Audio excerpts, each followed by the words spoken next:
মাও চলে এসেছে বরণ ডালা নিয়ে বরকে বরণ করে ঘরে তোলার জন্য। এদিকে আমাদের জামাইবাবুকে দেখো কি সুন্দর সেজে গুজে লাল টুকটুকে একটা পাঞ্জাবি পরেছে।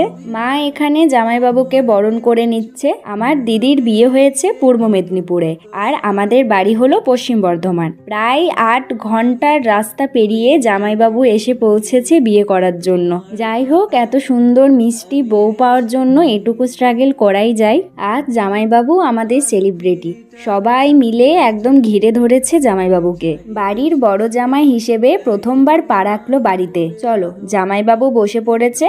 আমি এবার তোমাদের বিয়ের পুরো জায়গাটাকে ঘুরিয়ে দেখাই। এই যে এই রাস্তাটা যায় আমাদের বাড়ির দিকে, একদম সামনেই আমাদের বাড়ি। ঢুকেই বাদিকে ছিল দিদির বসার জায়গাটা। দিদি স্টেজের সামনে সিটিং অ্যারেঞ্জমেন্ট করা হয়েছিল। ঢুকেই রাইট সাইডে পড়েছিল আমাদের ফেভারিট জায়গা, এই ডিজে স্টেজটা। আর ওই যে ওই সুন্দর রাস্তাটা দিয়ে গেলেই পৌঁছে যাব ম্যারেজ হলে, যেখানে খাবারের ব্যবস্থা করা হয়েছিল।